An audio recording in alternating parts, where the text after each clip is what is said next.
In past videos, we've discussed why Jedi such as Yoda had all the information he needed to uncover the plot orchestrated by Darth Sidious to annihilate the Jedi.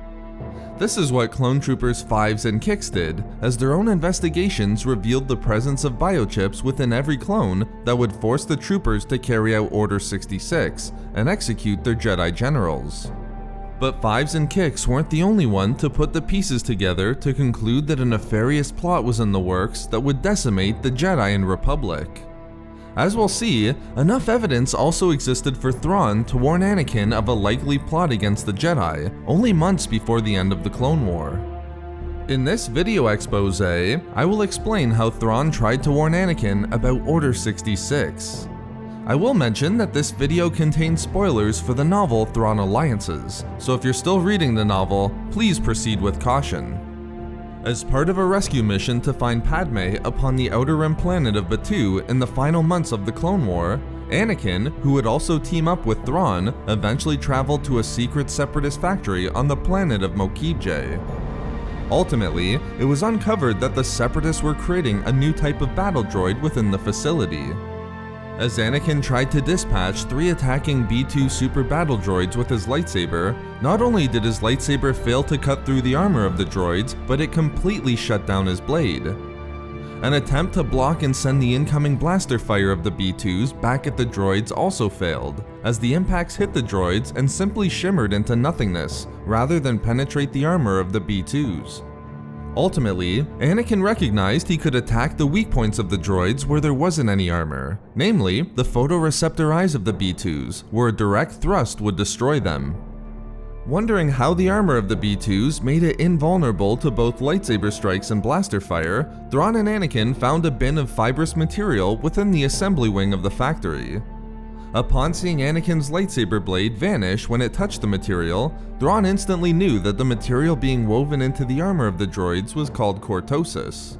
As explained by Thrawn, the unique high energy absorption and transmission coefficients of cortosis allowed the energy from weapons like blasters and lightsabers to be dissipated along its fibers without damaging them or the underlying armor. Thus, it was clear that the Separatists found a way to weave the cortosis, which was found in large quantities on the planet, into a network that made their battle droids practically invincible to typical weaponry found upon the battlefield. Understanding that these cortosis droids were a paramount threat to the Jedi and Republic, Thrawn and Anakin devised a plan to sabotage the cortosis formula to make the armor more fragile within battle. That is, until they uncovered something much more nefarious in the north wing of the factory. Instead of finding another droid assembly line similar to the one in the factory's east wing, Thrawn and Anakin found a smaller, artisan-like studio where it wasn't droid armor that was being crafted with elements of cortosis, but Republic clone trooper armor. Immediately, the question dawned on Thrawn. If this was armor worn by clone troopers of the Republic, why would the Separatists want lightsaber-resistant armor for their enemies? Anakin believed he had the answer instantly.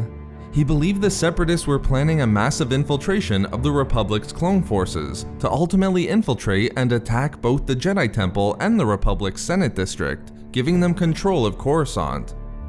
Although Anakin was ready to flee from the factory's north wing to rescue Padme, who he sensed was in trouble back within the east wing, Thrawn was clearly troubled by the use of lightsaber-resistant clone armor more than the Jedi was. Having observed the Clone War at a distance, Thrawn knew this separatist plan involving the cortosis-aided clone armor wasn't adding up, and tried to impress upon Anakin the importance of uncovering the true plan, calling it his true mission as it represented a danger to the Republic. Eventually, Anakin would destroy the entire facility that was fusing the cortosis into the clone trooper armor, preventing what he believed was the Separatist plot to infiltrate the Republic government in a sneak attack upon Coruscant. However, Thrawn knew otherwise. As the Chiss was about to leave the planet after saying goodbye to Anakin and Padme, he turned to give some last advice to both of them, something he clearly couldn't let go.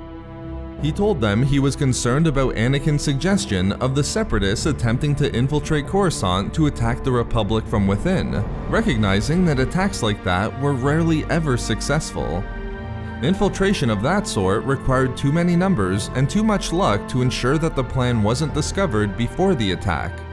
Therefore, Thrawn made it clear that he felt the lightsaber-resistant clone armor was never meant to infiltrate Coruscant, but was intended for some other purpose, intimating it was likely more nefarious than that and involving the Jedi in some way.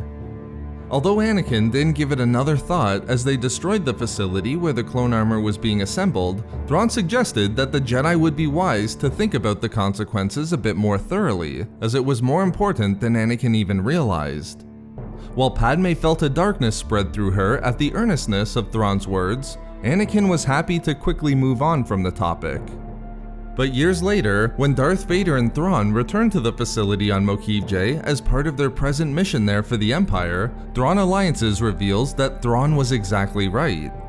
Although he couldn't know the entire designs of the plot, he was correct that the Cortosis-aided clone trooper armor was part of a more nefarious plot against the Jedi. As Vader reveals, the factory was secretly overseen by Darth Sidious, and the secret production of clone trooper armor with Cortosis was an attempt by the Sith Lord to offer an extra guarantee of success for his upcoming Order 66. Therefore, Thrawn's warning to Anakin was correct. The clone armor was never connected to a plot to infiltrate the Republic. Rather, it was to be used to attack the only known lightsaber-wielding faction within the Republic, the Jedi. Had Anakin followed Thrawn's advice to think on it, and coupled with Five's warning about the biochips, he could have very likely discovered the Sith plot against the Jedi Order. So there we have it, how Thrawn tried to warn Anakin about Order 66. We love making these videos, so why not subscribe for more fun Star Wars theories and discussions? Also, if you enjoyed the video, think about giving a like or leaving a comment. Or perhaps follow us on Twitter at SW Reading Club for updates regarding the channel, or support the channel through Patreon for access to exclusive hangouts and book discussions. If not for me... for it still being all Oppo Rancisis' fault.